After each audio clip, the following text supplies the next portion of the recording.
ప్రభు అయిన యేసుక్రీస్తు ప్రశస్త నామమున ఇమ్మానుయేల్ పరిచర్యల పక్షముగా మీకు మా శుభములు.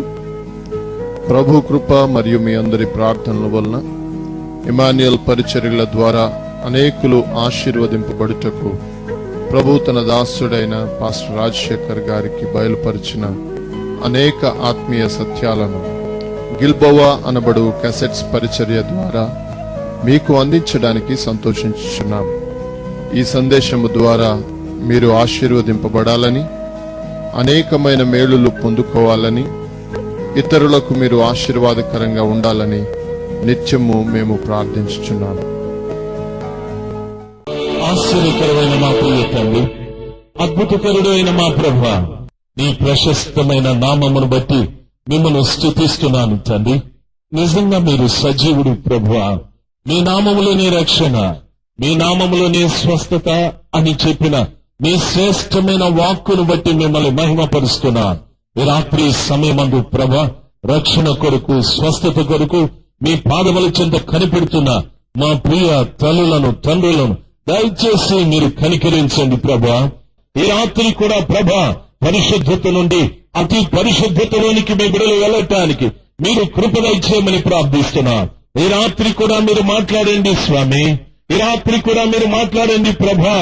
నీ వాక్యమునకు మీ బిడ్డలకు మధ్యన ఏ విధమైన అభ్యంతర, ఏ విధమైన ఆటంకాలు లేకుండా ఈ రాత్రి కూడా నీ వాక్యం ప్రతి వ్యక్తి హృదయాన్ని తాకనివ్వండి మా ప్రియ స్వామి.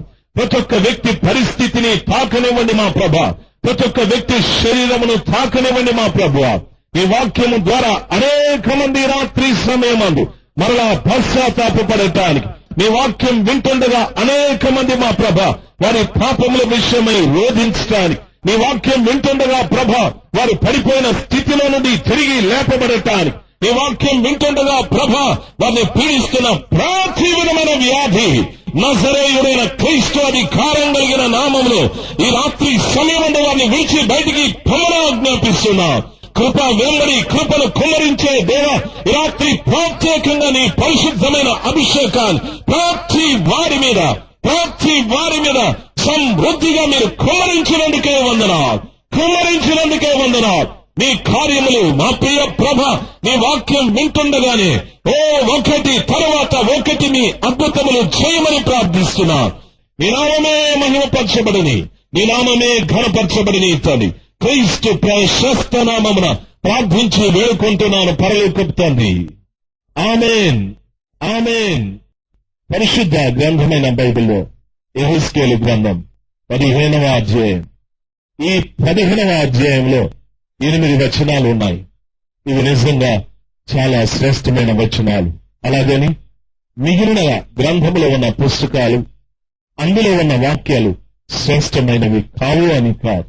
ఈ రాత్రి ఇందులో ఉన్న సమాచారాలు మనం తెలుసుకోవటానికి పరిశుద్ధాత్మ దేవుడు మనకు సహాయం చేయని. పరిశుద్ధ గ్రంథంలో పెద్ద ప్రవక్తలు, చిన్న ప్రవక్తలు ఉన్నారు.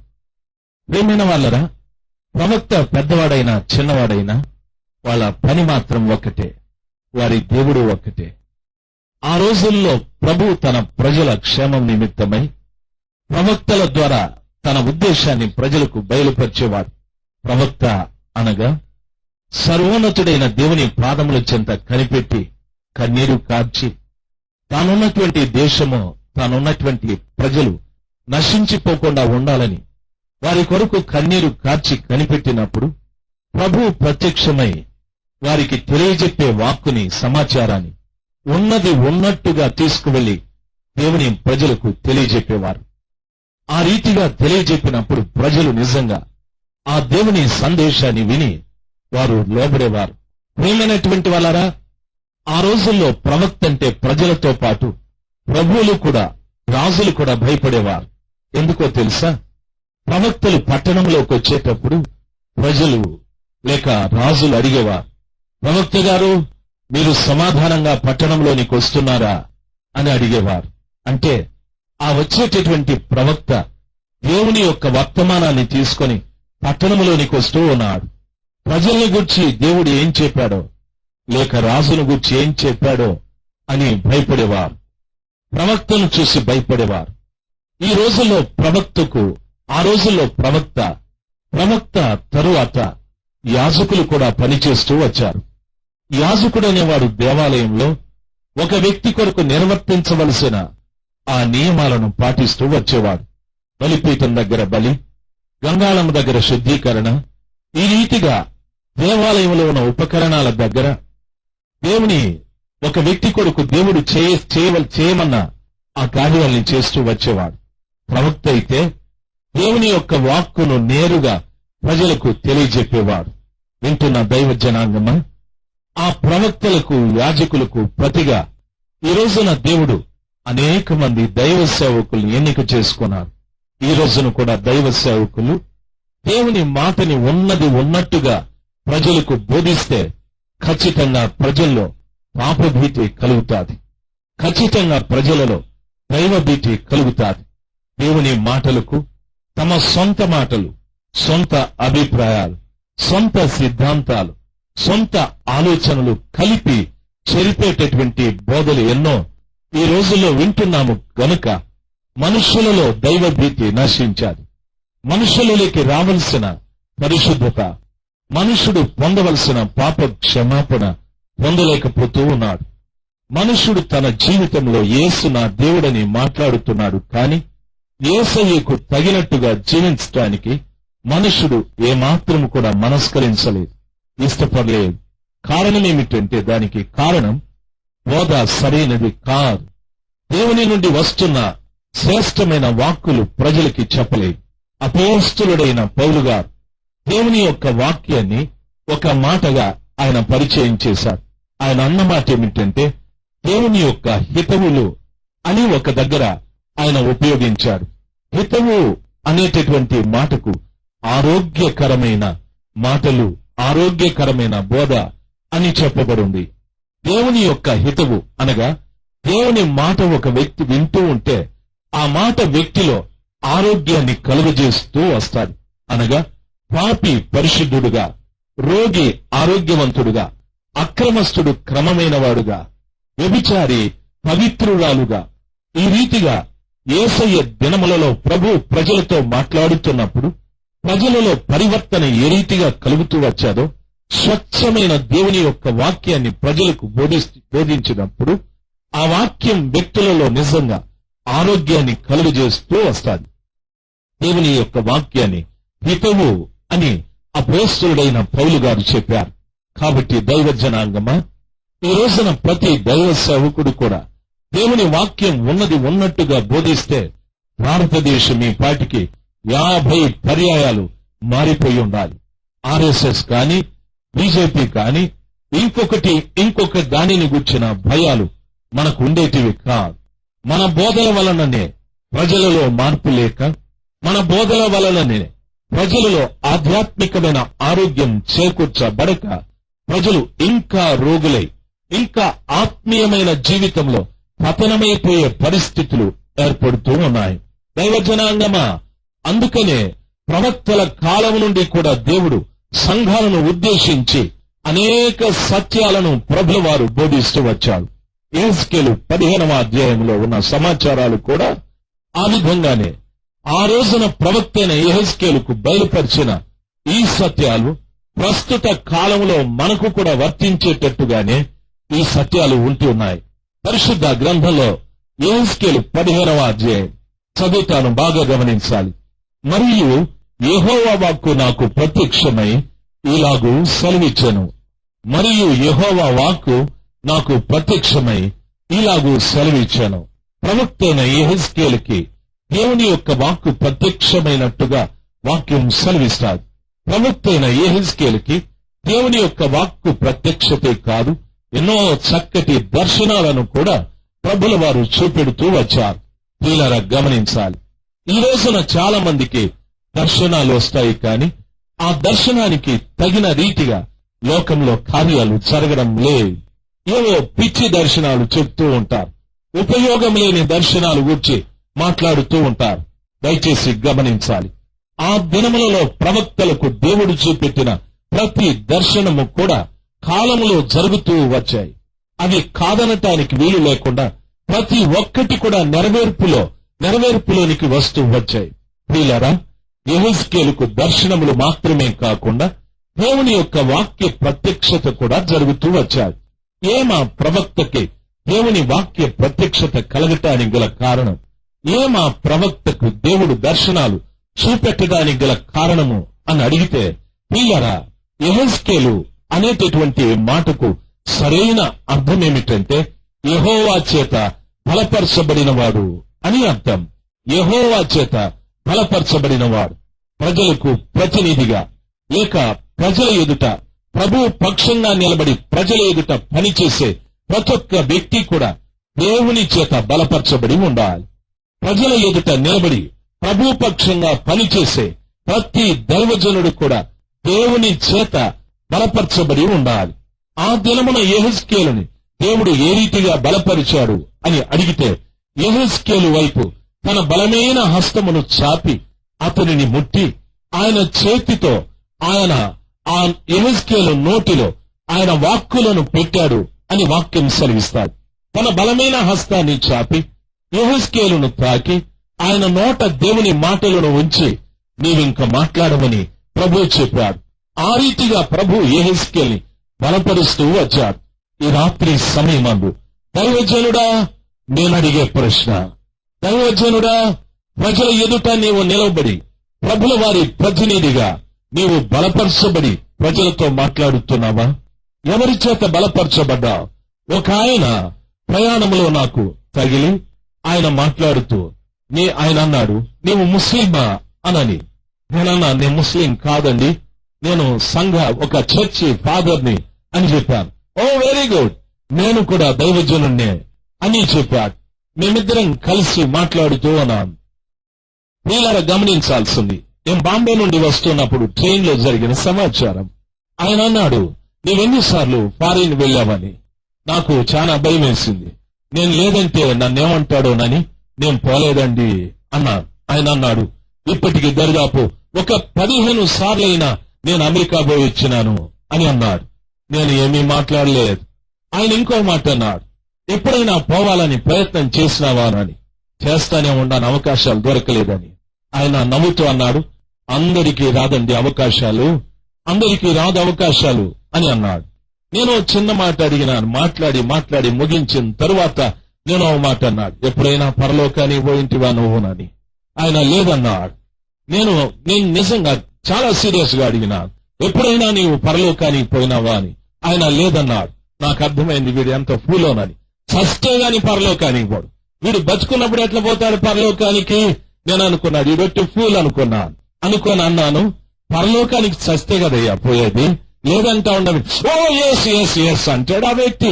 పిల్లలు గమనించాల్సింది, చాలా మంది అమెరికాకి వెళితే చాలా పెద్ద సేవకులు అనుకుంటున్నారు. ఆయన అమెరికాకి వెళితే ఏమి, లేకపోతే కాకినాడ ఏట్లేకి వెళితే మనకేమొచ్చింది. మనకు కావాల్సింది దేవుని చేత బలపరచబడ్డాడా అనేది ప్రాముఖ్యమైంది. ఆయన అరేబియాకి పోతేనేమి, ఆఫ్రికాకు పోతే మనకేమొచ్చింది. ఆయన ఎక్కడికైనా పోయిరా అని మనకు దానితో సంబంధం లేదు. నా దేవుని వాక్యం సెలవిస్తాడు, ఆ దినములలో ప్రవక్తలు దేవుని చేత బలపరచబడి ప్రజల ఎదుట నిలబడ్డారు. ఈ దినములలో దైవ సేవకులు మరో దేశానికి పోయిస్తే గొప్ప సేవకులు చాలా మంది అంటా ఉంటారు, ఆయన అమెరికా పోయిచ్చినాడు, ఈయన ఆఫ్రికా పోయిచ్చినాడు, ఆయన ఆస్ట్రేలియా పోయిచ్చినాడని. దయచేసి తిలకయ్య గారు ఏమనుకోకూడదు. తిలకయ్య గారు నాకు చాలా మంచి దైవజనులు.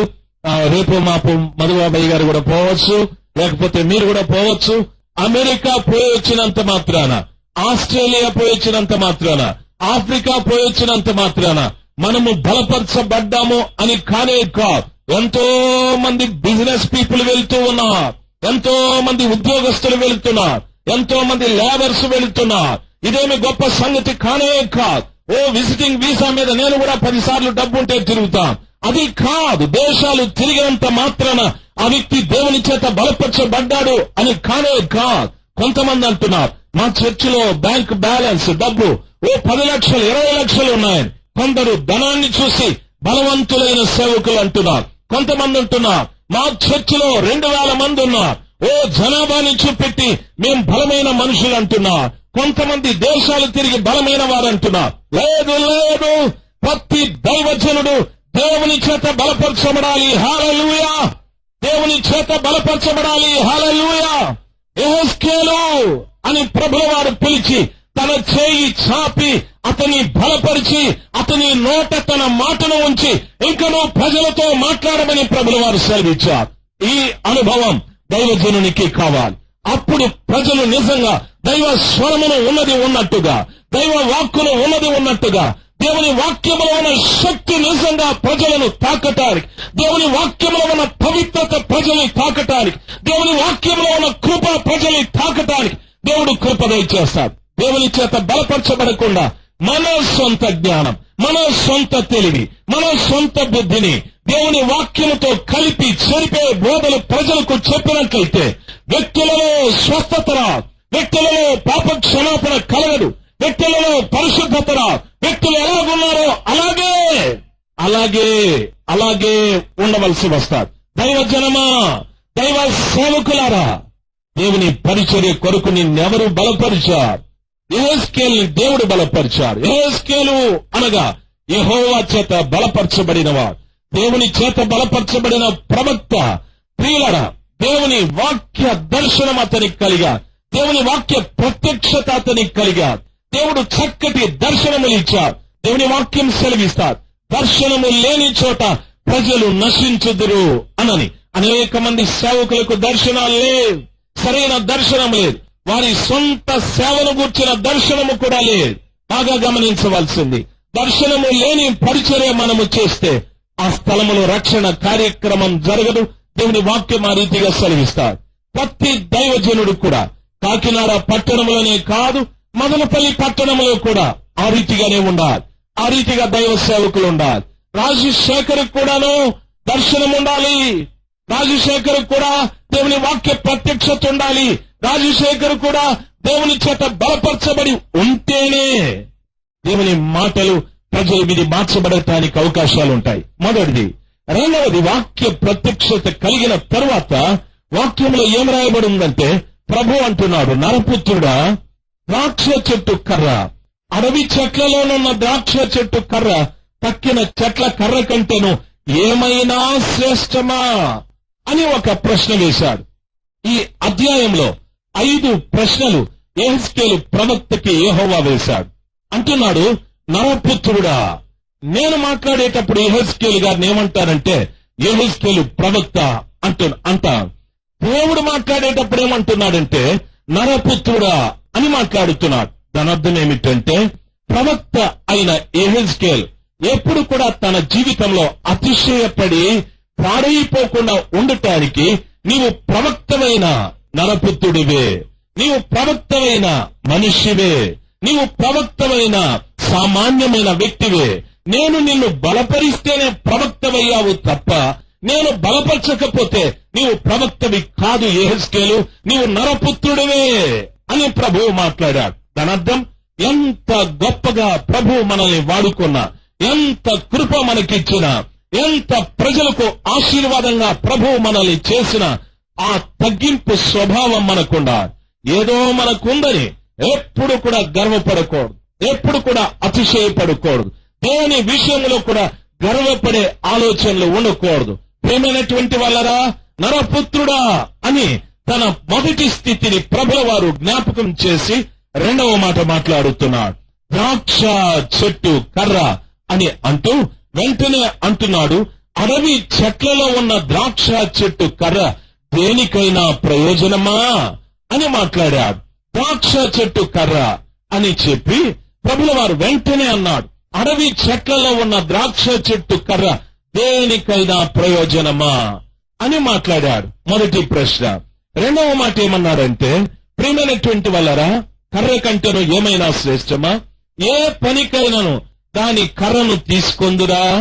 ఏ ఒక ఉపకరణము తగిలించుటకై ఎవరైనా దాని కర్రతో మేకునైనను చేయుదురా? అది పొయ్యికే సరిపడును గదా అని ప్రభుల వారు అడవి చెట్లలో ఉన్న ద్రాక్ష చెట్టు కర్రను గూర్చి ప్రభుల వారు మాట్లాడడం ప్రారంభించారు. ద్రాక్ష చెట్టు అనగానే చక్కగా వాక్యం ఎరిగిన దేవుని బిడ్డలకు వెంటనే పరిశుద్ధ గ్రంథంలో ఉన్న సమాచారాలు జ్ఞాపకానికి వస్తాయి. ప్రియులారా, పరిశుద్ధ గ్రంథంలో 2 స్థలములలో దేవునికి 2 ద్రాక్ష తోటలు ఉన్నట్లుగా దేవుని వాక్యం సెలవిస్తారు. యెషయా గ్రంథం 5వ అధ్యాయం, యోహాను సువార్త 15వ అధ్యాయం. యెషయా గ్రంథం 5వ అధ్యాయంలో ఉన్న సమాచారాన్ని మాట్లాడుతున్నాను, గమనించాలి. ఆ స్థలంలో ఏమి రాయబడిందంటే, ఒక పర్వతం మీద దేవుడు ఒక పొలమును బాగుగా చదును చేశాడు. దానిలో రాళ్లను, పనికిరాని మొక్కలను తీసి పడవేసి అందులో ద్రాక్ష తోటను వేశాడు. ఆ ద్రాక్ష తోటను వేసి ద్రాక్ష తోట చుట్టూ కంచె వేశాడు. మధ్యన బురుజును కట్టించాడు. ద్రాక్ష తొట్టిని తొలిపించాడు. దాన్ని చక్కగా పెంచాడు. అది కాపు కాలం వచ్చిన తరువాత ఆ పండిన పండ్ల దగ్గరికి వెళ్లి ఆ ద్రాక్ష పండ్లను తిన్నప్పుడు ఆ స్థలంలో చెప్పబడిన మాట ఏమిటంటే, అది కారు ద్రాక్షలు కాసును అని చెప్పబడింది. ఆ పండ్లు తిన్న తరువాత యజమాని అయిన ఆ దేవుడు అంటున్నాడు, ఈ ద్రాక్ష తోటకు నేనేం చేయాలి? ఈ ద్రాక్ష తోట కొరకు నేనెంతో చేశాను, అయితే అది కారు ద్రాక్షలు కాశాదని ఆయన దుఃఖపడ్డాడు. దాని చుట్టూ ఉన్న కంచెని తీసివేశాడు. ఆ బురుజును పడగొట్టాడు. అనేక అరణ్య మృగాలు, పనికిరాని జంతువులన్నీ కూడా వెళ్లి తోటను పూర్తిగా నేలమట్టం చేశాడు. దాని మీద దేవుడు ధ్యాసని మానుకున్నాడు. అది పూర్తిగా పాడైపోయిన ద్రాక్ష తోటగా మార్చబడిపోయాడు. ఎవరి ద్రాక్ష తోట? ప్రవక్త అయిన యెషయా ఈ ద్రాక్ష తోటను గురించి చెప్పడానికి గల కారణమేమి? దేవుడు ప్రవక్త అయిన యెషయా ఈ సత్యాన్ని బయలుపరచడానికి గల కారణమేమి అని అడిగితే, యెషయా 5వ అధ్యాయంలో ఉన్న ద్రాక్ష తోట ఓ ఇజ్రాయేలీలకు సంబంధించిన ద్రాక్ష తోట. నా ప్రజలైన ఇజ్రాయేలీలు, ఈ ప్రజలకు నేను దేవుడై ఉన్నాను. ఇజ్రాయేలు నా జ్యేష్ఠ కుమారుడు, వీరు నా ప్రజలై ఉన్నారని ఆ కృపగల దేవుడు ఇజ్రాయేలీలను ప్రపంచంలో అనేక మంది ప్రజల మధ్యన వారిని ప్రత్యేకంగా మాట్లాడాడు. వారిని ప్రత్యేకంగా ఎన్నుకున్నాడు. వారిని ప్రత్యేకంగా ఎన్నిక చేసుకుని వీరు నా ప్రజలై ఉన్నారు, నేను వారి దేవుడనై ఉన్నానని ప్రభుల వారు మాట్లాడారు. దైవజనాంగమా, రాత్రి సమయమందు గమనించాల్సింది, అతిగా ప్రేమించి ఐగుప్తు బానిసత్వం నుండి వారిని విడిపించి కనాను అనే పాలు తేనెలు ప్రవహించే దేశం వరకు వారిని నడిపించిన ఆ ప్రజలు ఆయన మీద తిరుగుబాటు చేశారు. ఆయనను శనిగారు, ఆయనను గొనిగారు. ఓ మాకు మాంసం కావాలని, ప్రేమైన వాళ్ళరా, అంత మాత్రమే కాదు, మాకు నీళ్లు కావాలని ప్రయాణంలో దేవుడు వారికి ఎంతో చక్కటి వసతిని కలుగజేసిన ఆ కృపగల దేవుణ్ణి వారు నిరాకరించారు. వారు నిజంగా తృణీకరించారు. ఆ సర్వశక్తిమంతుడైన దేవునికి ప్రతిగా విగ్రహాలను పెట్టుకున్నారు, విగ్రహాలను ఆరాధించారు, వ్యభిచారం చేశారు, రకరకాలైన పనికిరాని కార్యములు చేసిన కారణాన దేవుడు ఆ ప్రజల మీదకి అనేక మంది అన్యులను పంపించాడు. అమాలేకీయులు వెళ్లారు, అమ్మోనీయులు వెళ్లారు, ఫిలిష్తీయులు వెళ్లారు, మోయాబీయులు వెళ్లారు, సిరియనులు వెళ్లారు. పూర్తిగా ఇజ్రాయేలుల దేశాన్ని, ఇజ్రాయేలుల ప్రజల మీద ఒకరి తరువాత ఒకరు దండెత్తి వారిని నేలమట్టం చేశారు. ప్రపంచమంతా కూడా చెదిరిపోనట్లుగా వారి పరిస్థితులు ఏర్పడ్డాయి. తల్లి, నా ప్రియమైన తండ్రి, దయచేసి నన్ను గమనించవలసిన విషయం, మొట్టమొదటి ద్రాక్ష తోట ఆ రీతిగా పాడైపోయారు. అనగా మొదట నా ప్రజలని చెప్పుకున్న ఇజ్రాయేలీలు, నేను వారి దేవుడని చెప్పుకున్న ఇజ్రాయేలీలు ఆ రీతిగా దేవునికి దూరం అయిపోయారు.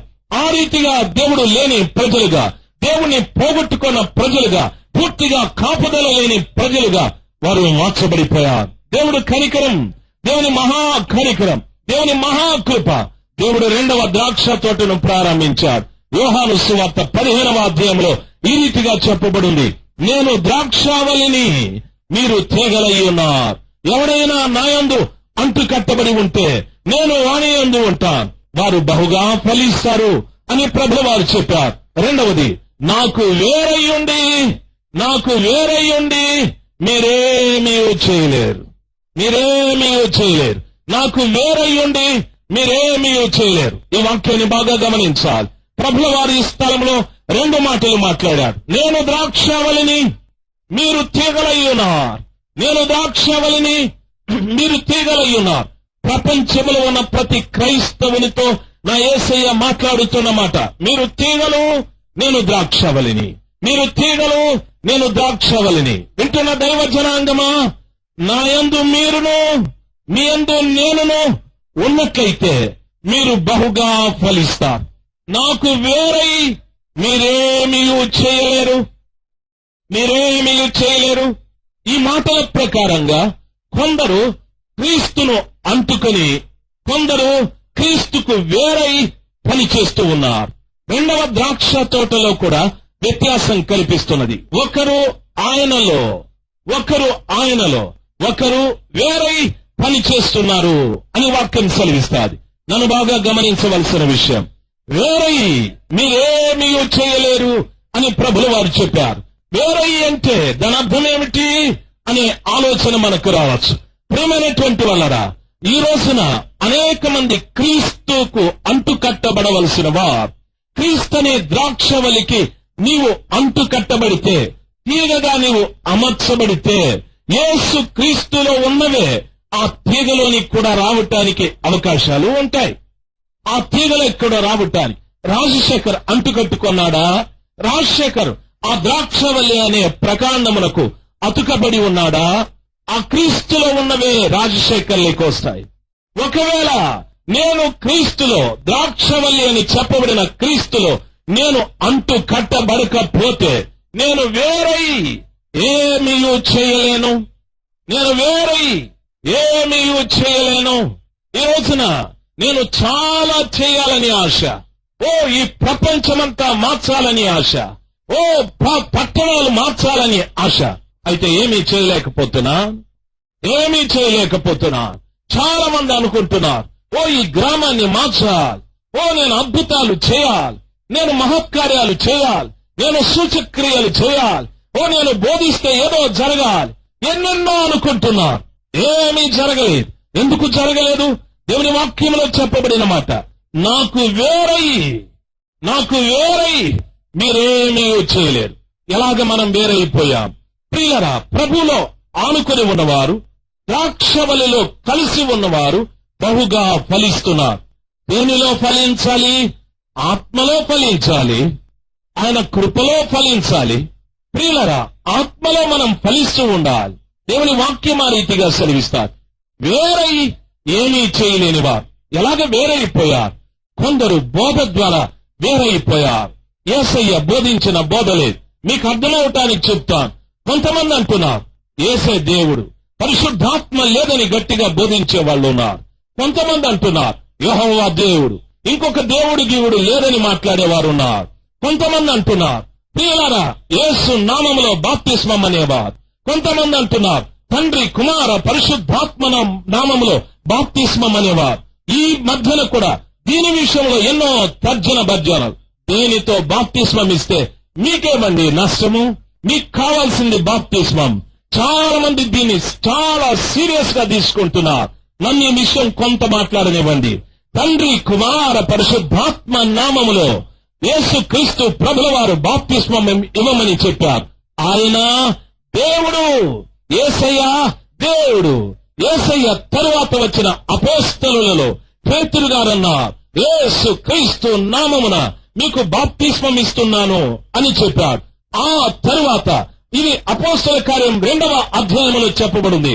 మీరు 3వ అపోస్తల కార్యం 2వ అధ్యాయంలో మీరు గలతీ పత్రిక 3:27 చదివితే అపోస్తలుడైన పౌలు అంటున్నాడు, క్రీస్తు యేసులోనికి బాప్తిస్మము పొందిన మీరు క్రీస్తును ధరించి ఉన్నారు అని చెప్పాడు. పేతురు యేసన్నాడు, పౌలు క్రీస్తు అన్నాడు, యేసు ప్రభువారు తండ్రి కుమార పరిశుద్ధాత్మ అని అన్నారు. ఇప్పుడు చెప్పండి, ఏ నామములో మనం తీసుకున్నాము, ఏ నామమును మనం మానివేసుకున్నాం? దాని అర్థం ఏమిటో తెలుసా? తండ్రి కుమార పరిశుద్ధాత్మ నామములో ఇచ్చిన, యేసు నామములో ఇచ్చిన, క్రీస్తు నామములో ఇచ్చిన ఇబ్బంది ఏమీ లేదు. ఎందుకో తెలుసా? ఆ రోజున విశ్వాసులు ఆత్మీయతలో అంత ఎదిగారు. నామమును గురించి వారు పట్టించుకోలేదు. ఈ రోజు ఎదగలేదు గనుక ఈ పోట్లాటలు, ఈ వ్యత్యాసాలు, ఈ భేదాభిప్రాయాలు, ఈ విభేదాలు ప్రారంభమయ్యాయి. ఎవరి తండ్రి, ఎవరి కుమారుడు, ఎవరి పరిశుద్ధాత్మ, ఎవరి యేసయ్య, ఎవరి క్రీస్తు, అందరూ ఒక్కటే, అన్ని ఒక్కటే. ఏ నామంలో నీవు బాప్తిసం తీసుకున్నా దానిలో అభ్యంతరమేమీ లేదు. మనకు ఆధారం పరిశుద్ధ గ్రంథమైన బైబిలు. అపోస్తలుడైన పౌలు అంటున్నాడు, క్రీస్తు యేసులోనికి బాప్తిసం పొందిన మీరందరూ క్రీస్తును ధరించి ఉన్నారు. యేసు నామములో బాప్తిసం తీసుకున్న వాడికి పాప క్షమాపణ కలుగుతూ ఉంది. తండ్రి, కుమార, పరిశుద్ధాత్మ నామములో బాప్తిసం పొందినట్లయితే వాడు రక్షించబడతాడని వాక్యం సెలవిస్తాడు. హల్లెలూయా, హల్లెలూయా. కాబట్టి నీవు ఎదగలేదు కాబట్టే ఆ నామము ఈ నామమని పోట్లాడుకుంటున్నావు. ఇవ్వండి దైవజనులారా, యేసు నామంలో ఇవ్వండి, తప్పేమీ లేదు. క్రీస్తు నామంలో ఇవ్వండి, తప్పేమీ లేదు. తండ్రి, కుమార, పరిశుద్ధాత్మ నామంలో ఇవ్వండి. ప్రజలను అంతగా ఆత్మీయతలో ఎదిగించి ఈ కార్యాలు మనం చేస్తే అప్పుడు ప్రజలు మనకు అభ్యంతరాలు చెప్పరు. ఆ నామాన్ని బట్టి సంఘాలుగా విడిపోయి ఒకరికొకరు ద్వేష, ఒకరికొకరు పోట్లాటలు, ఒకరికొకరి కక్షలు, మీరు వెళ్ళరు పరలోకానికి మేము వెళతామనే ఈ మాటలు, ఇవన్నీ కూడా సాతానుడు మన మధ్యలో తెచ్చిన భేదాభిప్రాయాలు. కారణం, నీవు ఆత్మీయతలో ఎదగలేదు. ఆత్మీయతలో ఎదగలేదు. ఎందుకు ఎదగలేదు? మీరు నాకు వేరై ఏమీ చేయలేరు. మీరు నాకు వేరై నీవు ఎదగకపోవటానికి గల కారణం, ద్రాక్షవల్లి అని చెప్పబడిన యేసు క్రీస్తులో నీవు తీగవలే అతుకబడలేదు. నువ్వు వేరైపోయావు. ఎలాగ వేరైపోయావు? నన్ను బాగా గమనించండి ప్రియమైన వాళ్ళారా. దైవజనులు జోషి గారు ఉన్నారు. జోషి గారు లాగానే ప్రసంగం చేసే వాళ్ళు చాలా మంది అవుతారు. వీడు ఎవరంటే జోషి గారికి అంటుకట్టుకున్నారు. యేసయ్య గారికి కాదు ఈ వ్యక్తి. యేసయ్య కాదు ఈ వ్యక్తి. జోషి గారికి అంటుకట్టుకున్నారు. రాజశేఖర్ లాగానే ప్రసంగం చేసే వాళ్ళు కొంతమంది తయారవుతారు. వీరెవరంటే యేసుక్రీస్తు ప్రభుల వారికి అంటుకట్టుకున్నవాడు కాదు, రాజశేఖర్కి అంటుకట్టుకున్నవాడు. కొంతమంది మధుబాబయ్య గారు లాగా, కొంతమంది తిలకయ్య గారు లాగా, కొంతమంది దైవజనులు యేసయ్య గారు లాగా, కొంతమంది దినకర్ గారు లాగా, కొంతమంది దినకర్ లాగా, దినకర్ గారు లాగా, పేర్లు పిలిచే వాళ్ళు చాలా మంది అయిపోయినారు. వీళ్ళందరూ ఎవరికి అంటుకట్టుకున్నారు? దయచేసి చెప్పండి. ఎవరిలాగా చేస్తున్నారో వారికి అంటుకట్టుకున్న వారు. అందుకే ప్రభు అంటున్నారు, మీరు నాకు వేరై ఏమీ చేయలేరు. ఒక ఆయన స్టేజ్ మీద నిలబడి 20 పేర్లు పిలిచినాడండి. ఇళ్ళందులో 20 పేర్లు పిలిచినాడు. ఎవరూ రాకపోతే ఆఖరికి పాస్టమ్మ గారి పేరు పిలిచినాడు. ఇంటికి వచ్చిన తర్వాత పాస్టర్ గారికి ఆయనకు పెద్ద గొడవ. నా భార్యనే దొరికిందా? నా భార్య బ్లౌజే నీకు గుర్తొచ్చిందా? నా భార్య కూర్చున్న స్థలమే నీకు గుర్తొచ్చిందా అని పోట్లాట. వీళ్ళరా గమనించాల్సింది. వీళ్ళందరూ కూడా దినకర్ గారికి అంటుకట్టుకున్నవారు. కొంతమంది బెనిహిల్ గారికి అంటుకట్టుకున్నారండి. ఆయన మైకులో ఊస్తే వీరు ఊపుతా ఉంటారు. ఆయన కోటు విప్పి ప్రజల మీద విసిరితే వీళ్ళు విసురుతా ఉంటారు. ఆయన చేతి రుమాలు విసిరితే వీళ్ళు విసురుతారు. దేవుని వాక్యం సేవిస్తారు. మీరు వేరై ఏమీ చేయలేరు. అలాగే విసిరేవాళ్ళు దేవుడు ఇవ్వకుండా మనుషులను చూసి వాళ్ళ పద్ధతులు నేర్చుకుని పనిచేస్తున్న వ్యక్తులు ఏమేమో చేయాలనుకుంటున్నారు, ఏమీ చేయలేరు.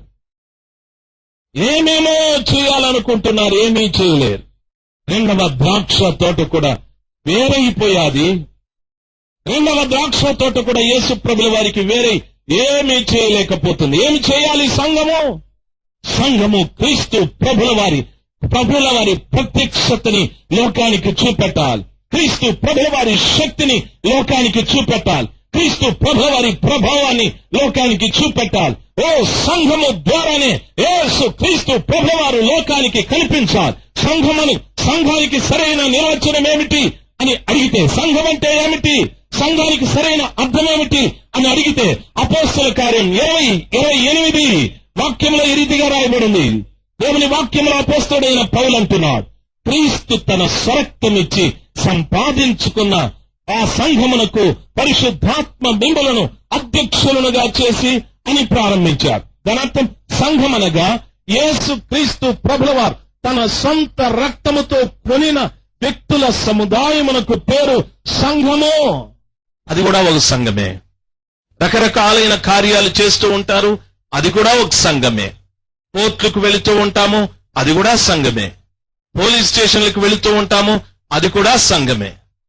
చర్చి ప్రాపర్టీని అమ్మి దిగమింగేస్తా ఉంటాము, అది కూడా సంఘమే.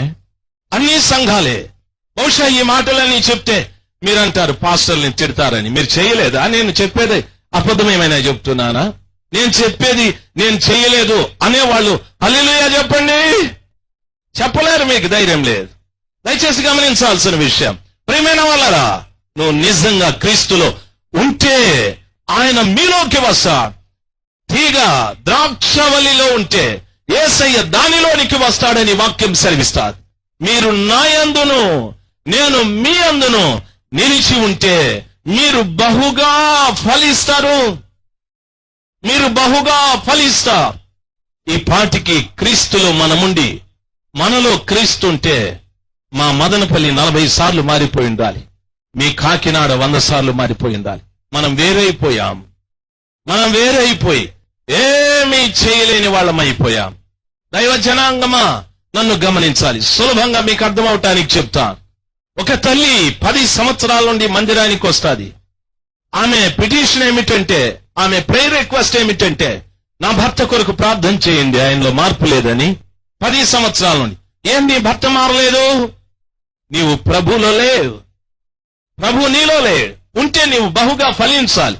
నీ భర్త ఏం కర్మ, మీ అత్తింటివా, నీ భర్తింటివా, నీ ఇంటివా, అందరూ మారిపోయి ఉండాలి. నీవు క్రీస్తులో లేవు. క్రీస్తు నీలో లేడు. కాబట్టి నువ్వు ఫలించలేదు. నువ్వు వేరై ఏమో చేస్తున్నావు. వేరై సంఘాలు వేరైపోయాయి. సేవకులు వేరైపోయారు. విశ్వాసులు వేరైపోయారు. యేసు క్రీస్తు అనే ద్రాక్షవల్లికి వేరై మీరు ఏమీ చేయలేరు. దేవుని వాక్యం సెలవిస్తారు. ఈ రాత్రి మీకు అర్థమయ్యారు. మీరు యేసులో ఉన్నవారా, యేసుకు వేరై ఉన్నవారా? యేసులో మీరుంటే బహుగా ఫలించాలి. యేసుకు వేరై మీరేమీ చేయలేరని వాక్యం సెలవిస్తారు. వింటున్న దైవ జనాంగమా, ఈ రాత్రి సమయమందు ఎవరైనా ఒకవేళ మీరు ఇంకొకరిని చూసి సేవను కాపీ కొడుతూ ఉంటే, ఇంకొకరు పాడినట్లుగా పాడేది, దినకర్ గారు పాడినట్లుగానే పాడేది. రే బాబు, నాశనం అయిపోతావు, ప్రయోజనం లేదు, వేరైపోయావు, నువ్వు యేసు ప్రభులో లేవు. బాగా గమనించాలి. చాలా మంది దాన్ని మిమిక్రీ అంటారు. ఆయన చేసినట్లే. ఒక్కసారి నేను తెనాలి దగ్గర ఒక ఊరికి వెళ్ళాను. రాజబాబు గారు పాడినట్లే పాడుతూ ఉన్నాడు. ఈయనెప్పుడు వచ్చాడు రా బాబు అని అక్కడికి పోతే, ఓ పొట్టోడు తెల్ల బట్టలు వేసుకున్నాడు, శాలువా రాజబాబు గారు లాగానే ఈడుస్తూ స్టేజ్ మీద నడుస్తూ ఉన్నాడు. ఈడేవుడు రా తండ్రి, పొట్టి రాజబాబు గారు అనుకున్నా. ప్రార్థన అయిపోయిన తర్వాత అడిగినాను, ఏ ఊర్రా బాబు నీదని? ఫలానా ఊరు. ఏం చేస్తావని? తాపీ మేస్త్రని. ఎట్లా నేర్చుకున్నావురా ఈ పాటలు? చాలా కష్టపడి నేర్చుకున్నానని. పిల్లల గమనించాల్సింది, ఏసన్న గారి అన్నగారి కుమారుడు కూడా ఏసన్న గారి లాగానే ప్రసంగం చేస్తూ ఉన్నాడు. ఒక రోజున మా ఊర్లో నేను అనుకున్నాను, కొంతమంది నా పక్కన కూర్చొని ఒక రిటైర్డ్ టీచర్ అన్నాడు, ఎవరాడు ప్రసంగం చేస్తానని తెలుసా సార్ మీకని? ఏసన్న గారని. అదే కాదు, ఆయన అన్న కుమారుడని. లేదు, ఇద్దరికి వాదన. ఆఖరిలో చూస్తే వాళ్ళ అన్నగారు అబ్బాయి.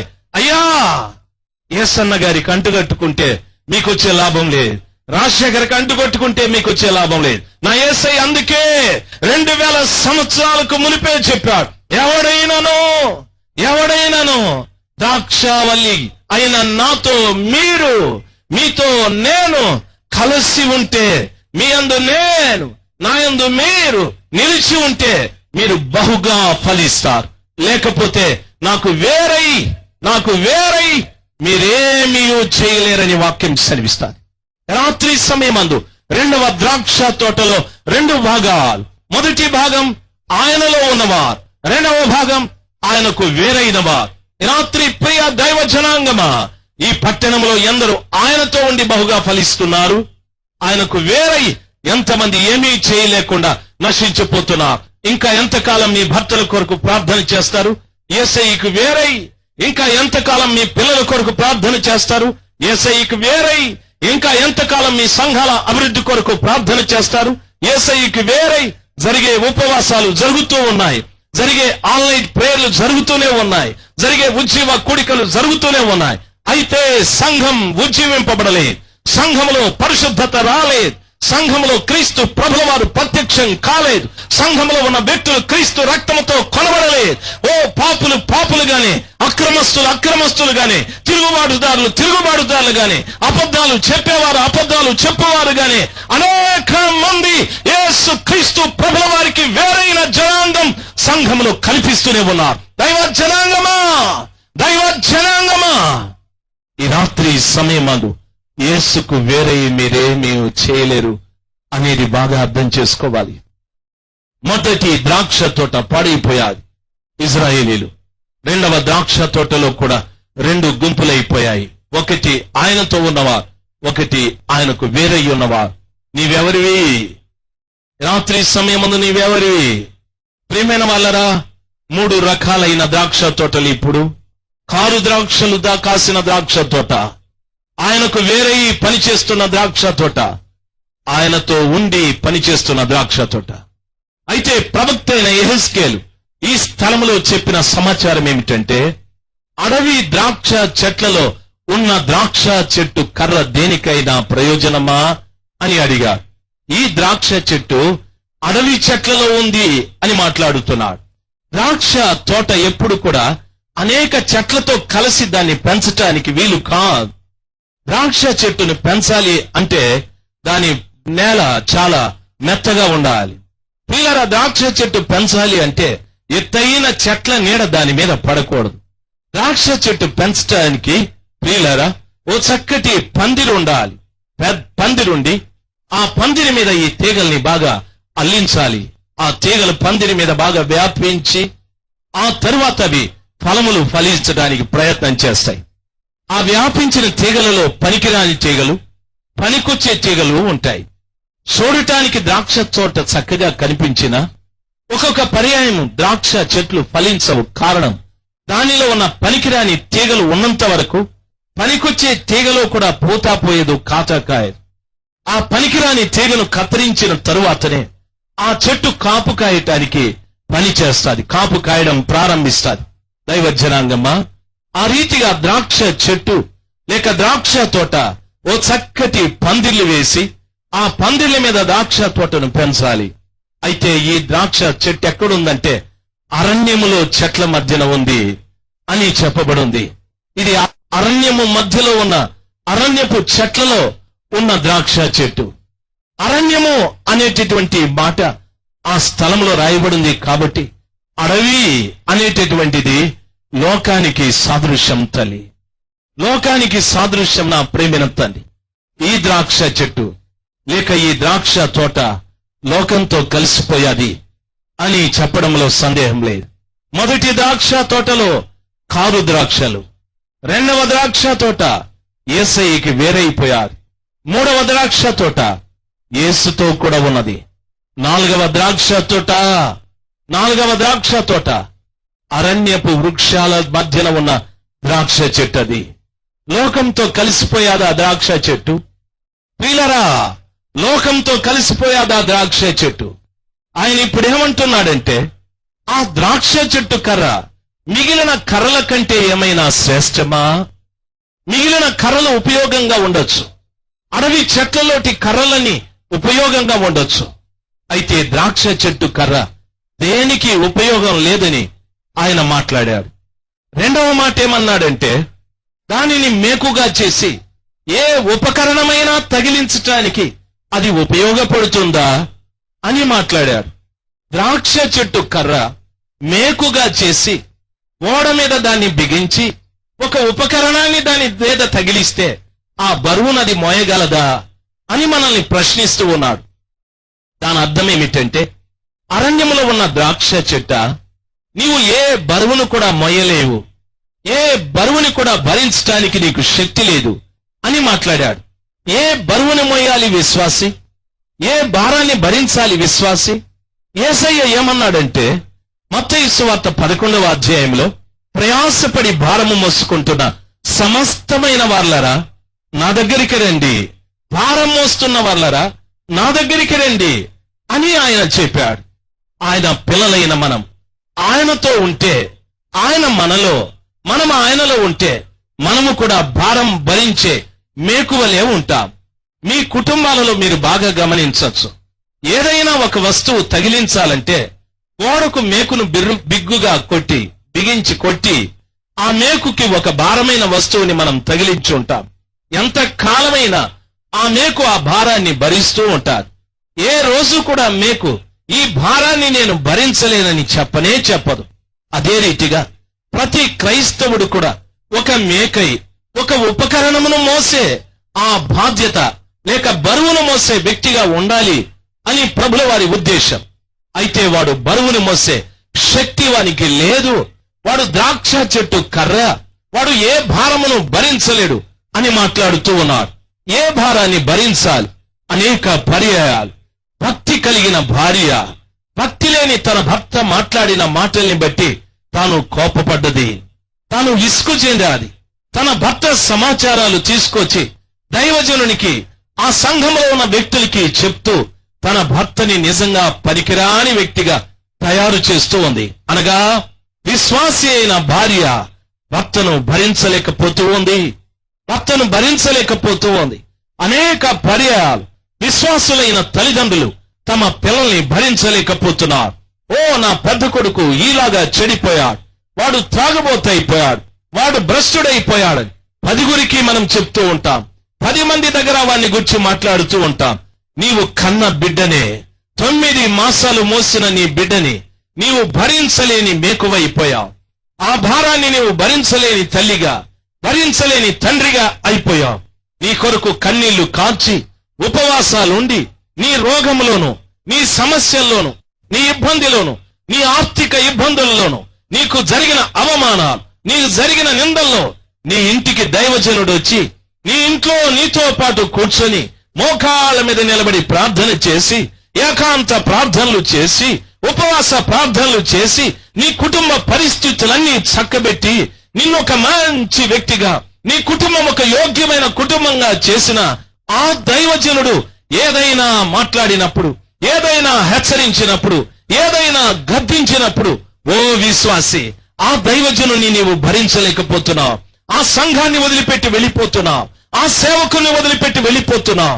ఓ పక్క సంఘంలో ఆ సేవకుని గురించి చెడుగా మాట్లాడుతున్నావు, ఆ సంఘంలో వ్యక్తుల గురించి చెడుగా మాట్లాడుతున్నావు.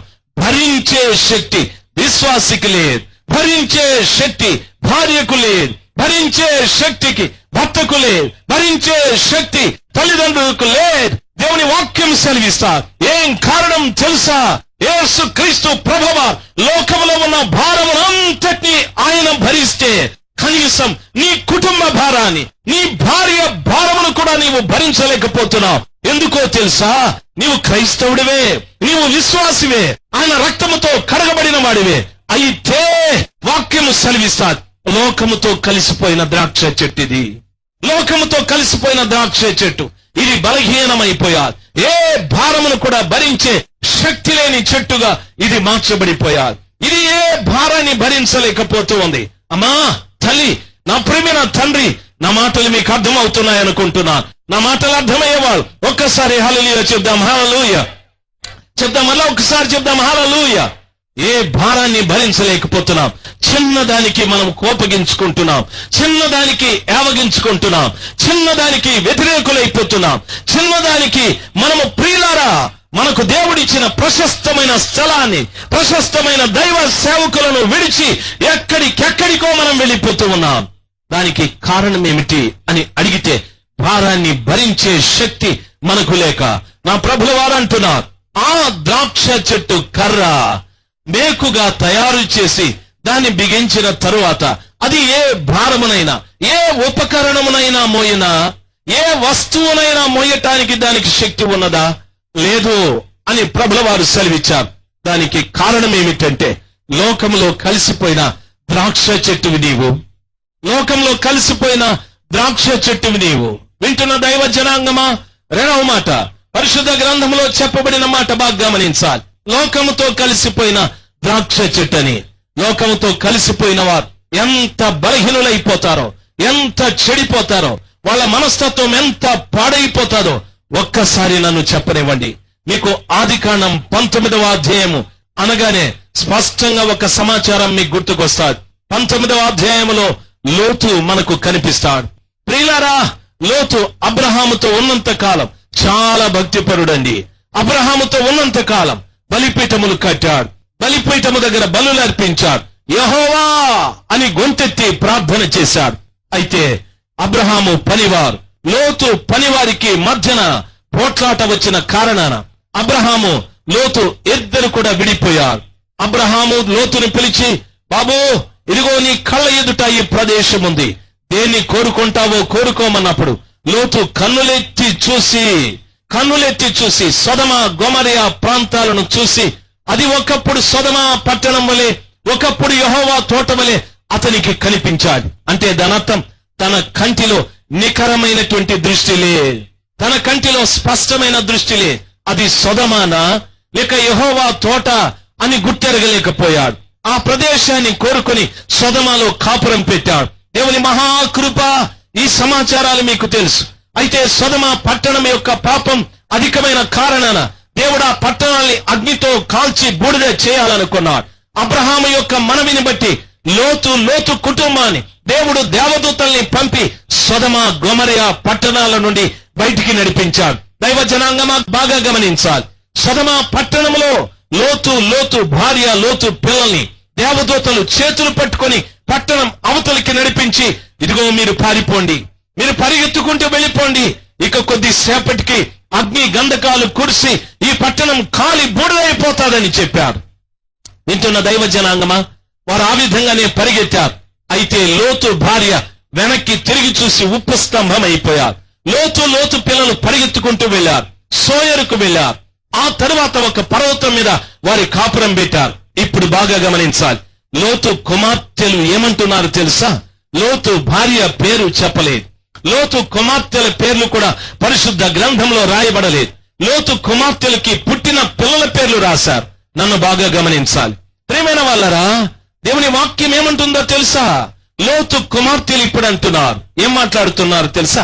సర్వలోక మర్యాద చొప్పున మనతో పోవుటకు ఏ పురుషుడు లేడు, మన తండ్రి వృద్ధుడై ఉన్నాడు అని చెప్పి, మన తండ్రి వృద్ధుడు అని మాట్లాడి, సర్వలోక మర్యాద చొప్పున మనతో పోవుటకు ఏ పురుషుడు లేడని వారిద్దరు కూడా ఒక అభిప్రాయానికి వచ్చారు.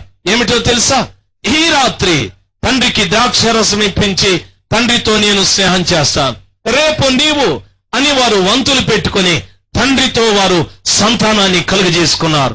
ఒకడు మోయాబు, ఇంకొకడు బెన్నన్ని అనే మాట.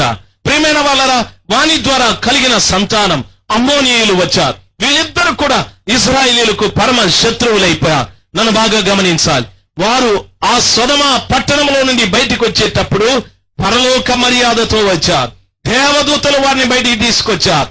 కొంతకాలమైన తరువాత వారిలో లోక మర్యాద ప్రారంభమయ్యాది. తండ్రితో వారు పాపం చేశారు, తండ్రితో వారు వ్యభిచరించారు, తండ్రిని తాగించి మత్తుని చేశారు. వారి సంతానం విశ్వాస సంఘమైన ఇశ్రాయేలీయులకు వ్యతిరేకంగా పనిచేశారు. దైవ జనాంగమా, లోక మర్యాద చెడ్డది. తండ్రి తల్లి అనే వివేకం ఉండదు, కుమార్తె తండ్రి అనే వివేకం ఉండదు. నేను చేస్తున్నది పాపం లేక పరిశుద్ధము అనే వివేకం ఉండదు. దయచేసి గమనించాలి. ఈ రోజున సంఘాలలో వివేక శూన్యులైపోయా. ఎవరు విశ్వాసి, ఎవరు నా భార్య, ఎవరు నా చెల్లి, ఎవరు నా తల్లి, ఎవరు నా అక్క, ఎవరు నా అన్న అనే ఇంగిత జ్ఞానము లేకుండా వివేక శూన్యులై విడిగా తప్పుడు కార్యాలు చేస్తూ తప్పుడు మాటలు మాట్లాడుతున్న అనేక మంది విశ్వాసులు, అనేక మంది దైవజనులు లేకపోలేదు. దైవ జనాంగమా, రాత్రి సమయమందు సంఘములోకి లోక మర్యాద ప్రవేశించారు. గమనించాలి. లోకమే సంఘములోనికి వెళ్ళిపోయారు, లోకమే సంఘములోనికి వెళ్ళిపోయారు. ఎలాగా అని మీరు అడగచ్చు. సంఘము లోకములోనికి వెళ్ళిన సమాచారం లోతు కుటుంబము ద్వారానే దేవుడు మనకు బయలుపరిచాడు. సులభంగా మీకు అర్థమవటానికి చెప్తా, బాగా గమనించాలి. లోతు భార్య, లోతు పిల్లలు సొదొమ పట్టణము నుండి బయటికి వచ్చేటప్పుడు దేవదూతలు వారి చేతుల్ని పట్టుకొని బయటికి తీసుకొచ్చారు. దానర్థం మొట్టమొదటి సంఘం దేవునితో, సంఘము దేవునితో, దేవుడు సంఘముతో కలిసి నడిచారు. కాబట్టి మొదటి సంఘంలో అద్భుతాలు జరిగాయి. వేల మంది ప్రజలు సంఘములో చేర్చబడుతూ వచ్చారు. కుంటివారు నడిచారు, గుడ్డివారు చూచారు, చనిపోయిన వారిని ఆ దినమున దైవ సేవకులు బ్రతికించారు. అద్భుతాల మీద అద్భుతాలు జరిగాయి. మొట్టమొదటి సంఘం సొదొమలో లోతు కుటుంబముతో దేవదూతలు చేతులు పట్టుకొని ఏ రీతిగా నడిచారో మొదటి సంఘములో కూడా దేవుడు పరిశుద్ధాత్మ సంఘము దేవునితో కలిసి జీవించారు.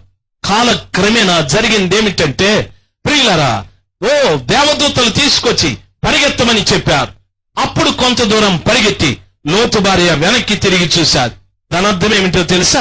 వెనక్కి తిరిగిన లోతు భార్య ఉప్పు స్తంభం అయిపోయారు. ఎందుకు రాతి స్తంభం కాకూడదు?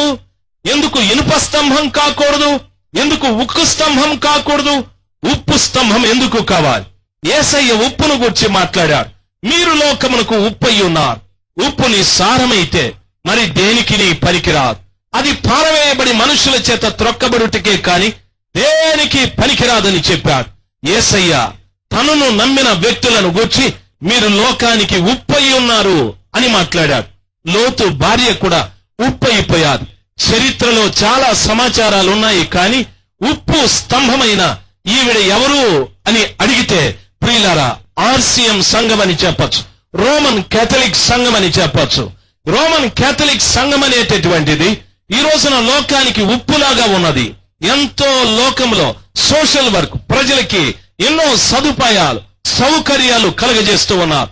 ధాన్యం ఇస్తున్నారు, వస్త్రాలు ఇస్తున్నారు, విద్య నేర్పిస్తున్నారు, వాళ్లకు ఎన్నో గృహాలు కట్టిస్తున్నారు, ఎన్నో సదుపాయాలు చేస్తున్నారు. అయితే ఆ ఉప్పు స్తంభం వెనక్కి చూస్తూ ఉంది. అంటే దాని అర్థం ఎక్కడి నుండి వచ్చాదో అక్కడ చూస్తూ ఉంది. యేసయ్యని నమ్ముకున్న బిడ్డలు ఏ పాపాన్ని విడిచిపెట్టి వచ్చారో ఆ పాపం వైపు తిరిగి చూస్తున్నారు. అనగా విగ్రహారాధన. ఏ దేవునికి ఏ కార్యం ఇష్టం లేదో ఆ కార్యాన్ని వాళ్ళు చేయడం ప్రారంభించారు. వారు ఇంకా విగ్రహారాధన. ఓ ప్రియులరా, యేసయ్య విగ్రహం, మరియమ్మ విగ్రహం, యోసేపు విగ్రహం, పేతురు విగ్రహం, యోహాను విగ్రహం, విగ్రహాలను పెట్టుకుని వారు ప్రార్థన చేయడం ప్రారంభించారు. నన్ను బాగా గమనించాలి, అది ఉప్పు స్తంభం. బాగా గమనించాలి. మొట్టమొదట లోతు కుటుంబంలో వెనక్కి తిరిగి చూసిన లోతు భార్య ఆర్సిఎం సంఘం. బాగా గమనించాలి. అయితే జరిగింది ఏమిటో తెలుసా? అలాగ కొంతకాలమైన తరువాత వారి మధ్యలో మార్టిన్ లూథర్ గారు లేచారు. మార్టిన్ లూథర్ గారు లేచి సంఘ సంస్కరణ చేసి ఆయన పరిగెత్తడం ప్రారంభించాడు. ముందుకు వెళ్ళాడు ఆత్మీయతలో. దాని అర్థం ఏమిటంటే, లోతు భార్య ఉప్పు స్తంభమైందని తెలిసి లోతు నిలబడిపోలేదు. అయ్యో నా భార్య అనలేదు. లోతు పిల్లలు అమ్మా అని ఆగిపోలేదు. మార్టిన్ లూథర్ ఏ రీతిగా బయటకు వచ్చాడో అందులో నుండి లోతు భార్య లోతు పిల్లలు కూడా ముందుకు పరిగెత్తడం ప్రారంభించారు. అనగా మార్టిన్ లూథర్ గారు ప్రియమైన వాళ్ళ లూథరన్ సంఘాన్ని ప్రారంభించారు. లూథరన్ సంఘం ప్రారంభమైన తరువాత ఆ సంఘంలో నుండి ఇంకా కొంతమంది సత్యాన్ని గుర్తెరిగి అందులో నుండి బయటకు వచ్చారు. అందులో నుండి బయటకు వచ్చి కొన్ని సంఘాలన్నీ కూడా వేరుపడుతూ వచ్చాయి. దాని అర్థము, తల్లి అక్కడే ఆగిపోయినా, రోమన్ కేథలిక్ సంఘం అక్కడే ఆగిపోయినా మిగిలిన సంఘాలు వచ్చి ముందుకి పరిగెత్తడం ప్రారంభించాయి. బాగా గమనించాలి. పరిగెత్తిన పిల్లలతో తండ్రి ఇద్దరు కలిసి పరిగెత్తుతూ ఉన్నారు. ఇద్దరు కలిసి పరిగెడుతున్నారు.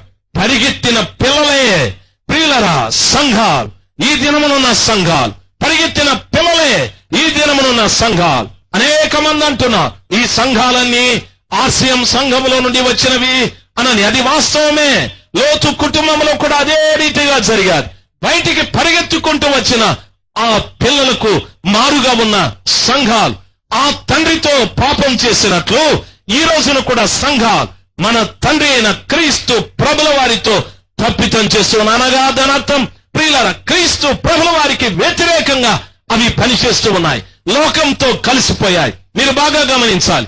ఒక ఇల్లు కట్టాలంటే క్రైస్తవుడు వాస్తు చూడడం ప్రారంభించాడు. ఒక బిడ్డకు పెళ్లి చేయాలంటే ప్రియులారా ఒక పండితుని దగ్గరికి వెళుతున్నాడు. ఓ బ్రాహ్మణుడి దగ్గరికి వెళ్లి లగ్నం చూస్తూ ఉన్నాడు. ఏ గడియలో వివాహం చేయాలి? పెళ్లి చేయటానికేమో క్రైస్తవ ఫాదరు, పెళ్లి నిఖరం చేసుకోవటానికేమో బ్రాహ్మణ పూజారి. లోకం సంఘం లేకొచ్చారు. మీలో చాలా మంది చాలా విచారంగా ఉన్నారు. సంఘం లోకంలోకి వెళ్ళిపోయారు. సంఘం లోకంలోనికి వెళ్ళిపోయారు.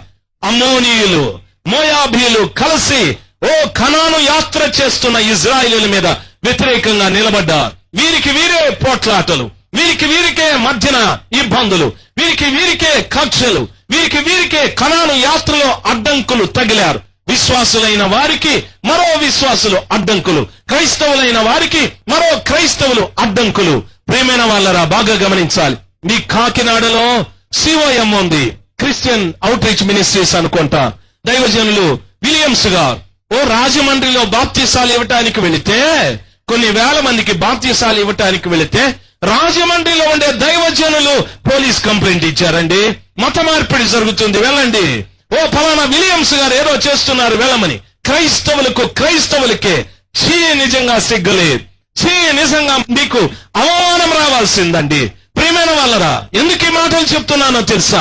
సంఘం లోకముతో కలిసిపోయాది తల్లి, సంఘం లోకంతో కలిసిపోయారు. ఈ వాస్తవం యెహెజ్కేలు ప్రవక్తకు దేవుడు ఎప్పుడో బయలుపరిచాడు. అరణ్యములో ఉన్న ద్రాక్ష చెట్టు అది దేనికైనా ప్రయోజనమా? ఆ కర్రను మేకు చేసి దానికి ఏ ఉపకరణమునైనా తగిలించవచ్చునా? ఆ విధంగా అది బరువు మోయలేదు. అది లోకంతో కలిసిపోయారు. రెండవ మాట ఏమన్నాడో తెలుసా? ఆ కర్ర రెండు వైపులా కాల్చబడి మధ్యన నల్లబడినట్లయితే అది దేనికి ప్రయోజనమని చెప్పాడు. ద్రాక్ష చెట్టు కర్ర రెండు వైపులా కాల్చబడి అది నల్లగా మార్చబడిన తరువాత దేనికది ప్రయోజనము అని అడిగాడు. వింటున్న తల్లి బాగా గమనించవలసిన విషయం, మన తల్లి మనల్ని కన్నప్పుడే పాపముతో కన్నదని వాక్యం సెలవిస్తాది.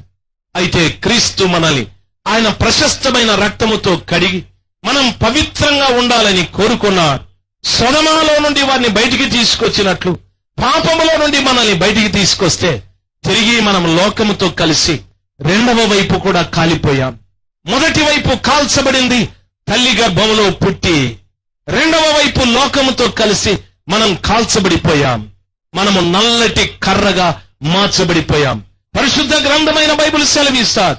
మీరు 4వ వచనంలో చదివితే అగ్ని చేత దాని రెండు కొనలు కాల్చబడి నడుమ నల్లబడిన తరువాత అది మరి ఏ పనికైనా తగునా? ఏ పనికైనా తగునా? ఇది చాలా ప్రాముఖ్యమైన అంశం. ఇది ఏ పనికైనా తగునా? రెండు కొనలా కాల్చబడి నీవు నల్లబడినట్లయితే ఏ పనికైనా తగునా? దాని అర్థం ఏమిటి? ఒకటి, తల్లి గర్భములో నేను పాపంతో పుట్టాను, ప్రభు కనికరించాడు, ఆయన రక్తముతో కడిగాడు. అయితే అది కాపాడుకోలేక లోకముతో కలిసి లోకము ద్వారా నేను కాల్చబడిపోయాను. లోకంతో కాల్చబడిన కారణాన రెండు కొనలా కాల్చబడి మధ్యనున్న కర్ర నల్లబడిపోయారు. ఇది దేనికైనా ప్రయోజనమా? వాక్యము సెలవిస్తాది. ప్రియమైనటువంటి వల్లరా, ఏ పనికైనాను తగునా? ఏ పనికైనాను తగునా? రెండు వైపులా కాల్చబడిన నీవు ఏ పనికైనా తగునా అంటే దాని అర్థం ఏ పనికి నీవు తగిన వాడివి కాదు. ప్రార్థన చేసేదానికి నువ్వు పనికిరావు, ఉపవాసం ఉండేకి నీవు పనికిరావు, సువార్త ప్రకటించేకి నీవు పనికిరావు, దేవునికి నువ్వు ఉపయోగపడడం లేదు, నీ దైవజనునికి ఉపయోగపడడం లేదు, నీ భార్యకు ఉపయోగపడడం లేదు, నీ భర్తకు ఉపయోగపడడం లేదు, నీ పట్టణానికి ఉపయోగపడడం లేదు. ఏ పనికైనా నీవు తగునా? ఏ పనికైనా నీవు ప్రయోజనమా? చెప్పండి. నా ద్వారా మా దైవజనునికి ఉపయోగమని చెప్పేవాళ్ళు ఎంతమంది? నా ద్వారా దేవునికి ఉపయోగమని చెప్పేవాళ్ళు ఎంతమంది? నేను నిజంగా దేవునికి ఉపయోగపడుతున్నా? నేను నిజంగా నా కుటుంబానికి ఆధ్యాత్మికంగా ఉపయోగపడుతున్నా? నా కుటుంబం కొరకు నేను 1 గంట సేపు ప్రార్థిస్తున్నాననే తల్లి తండ్రి, నా సంఘం కొరకు నేను 1 గంట సేపు ప్రార్థిస్తున్నాననే తల్లి తండ్రి, నేను దేవుని పరిచర్య అభివృద్ధి కొరకు 1 గంట సేపు ప్రార్థిస్తాననే తల్లి తండ్రి, ప్రియ దైవ జనాంగమా, నీవు దేనికైనా ఉపయోగమా? నీవు క్రైస్తవుడివే, దేనికైనా ఉపయోగమా? ఈ ప్రశ్నకు నీ జవాబేమి? నీవు రెండు వైపులా కాల్చబడిన నల్లటి కర్ర కాబట్టి నీవు దేనికి ఉపయోగం లేదు. Useless, worthless, hopeless. దేనికి ఉపయోగం లేదు, దేనికి ఉపయోగం లేదు. ఒక ఆయన అంటున్నాడు, ఈ చర్చి మేము కట్టి 100 సంవత్సరాలు అయ్యాదని. ఎంతమంది ఉన్నారు చర్చిలో అని అడిగితే దరిదాపు 400 కుటుంబాలు ఉన్నాయి. ఎంతమంది రక్షించబడినారు? No reply. జవాబు లేదు. దేనికి ఉపయోగం లేదు. 100 సంవత్సరాలు గడిచిపోయినాయి సంఘానికి. సంఘంలో ఉన్న వ్యక్తులు దేనికి ప్రయోజనం లేదు. దైవజనాంగమా, నేను కర్నూలు వెళ్ళాను. ఒక చర్చి వాళ్ళు నన్ను పిలిపించారు. బాగా గమనించాలి. ఆ చర్చిలో కూడికలు జరుగుతూ ఉన్నప్పుడు ఆదివారం ఒక రోజు ఉన్నాను అక్కడ. ఆ మధ్యాహ్నం ఇంకొక సంఘం వారు నన్ను పిలిస్తే ఈ సంఘంలో పెద్దలు అంటారు, సార్ మీరు అక్కడికి వెళ్తారా? ఏం తప్పేముందు వెళితే? ఆ సంఘంలో అందరూ మాదిగలండి, ఆ సంఘంలో అందరూ మాదిగలు, అది బ్యాప్టిస్ట్ చర్చ్, అందరూ మాదిగలండి, అక్కడికి వెళ్తారా మీరు? అయ్యో దైవ జనాంగమా, దేనికి పనికిరారు, దేనికి పనికిరారు. మీరు ఆలోచించండి. మీ పట్టణంలో కూడా ఉంటుంది ఇది. దేనికి పనికి రాకుండా పోయారు. నా యేసయ్య కూడా మీరు పనికిరారు. నా యేసయ్య ఒక్క రోజున రాబోతున్నాడు. ఆయన ఎవరంటే రత్నవర్ణుడు, ఆయన ధవళవర్ణుడు, 10,000 మందిలో కాంక్షణీయుడు, 10,000 మందిలో కోరుకోదగినవాడు. ఆయన రత్నవర్ణుడు, ఎర్రటివాడు, ఆయన ధవళవర్ణుడు, తెల్లటివాడు. నీవు నల్లటి దానివి, నీవు నల్లటి వాడివి, నీవు దేనికి పనికిరాని వాడివి. ఆఖరికి ఆయన భార్యకు కూడా నీవు పనికిరావు. రెండు వైపులా కాల్చబడి, ఒకటి పాపము చేత, రెండవది లోకము చేత కాల్చబడి నల్లగా మార్చబడిన దానా, నల్లగా మార్చబడిపోయిన సంఘమా, దేనికి పనికిరాని సంఘమా, దేనికి ఉపయోగం లేని విశ్వాసి, దేవునికి ప్రయోజనం లేని విశ్వాసి, రాత్రి సమయమందు నా యేసయ్య రాబోతూ ఉన్నాడు.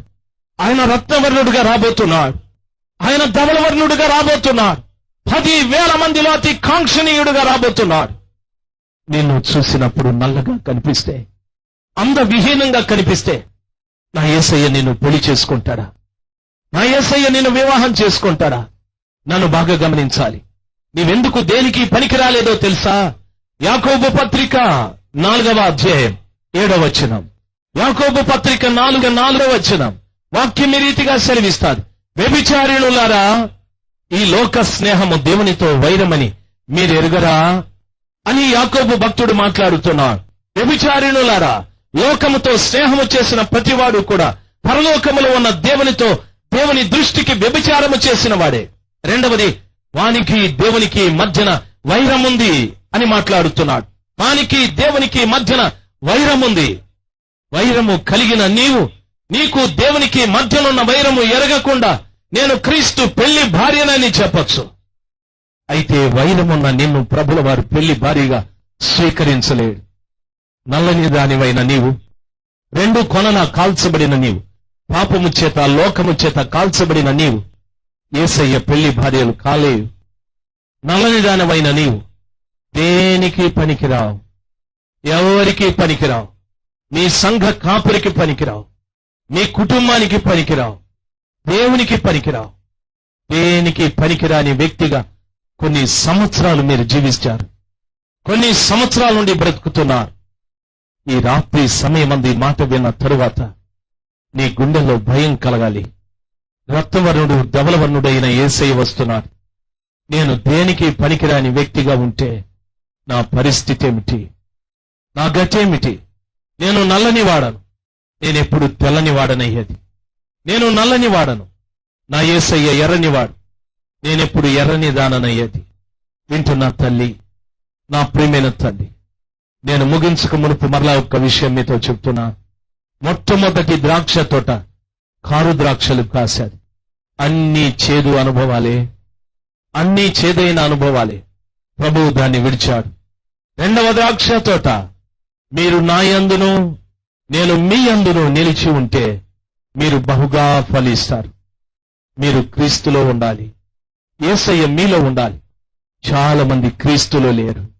ఒక సంఘానికి మనం ఇచ్చిన విలువ, సంఘంలో సిద్ధాంతానికి మనం ఇచ్చిన విలువ యేసయ్యకి ఇవ్వడం లేదు.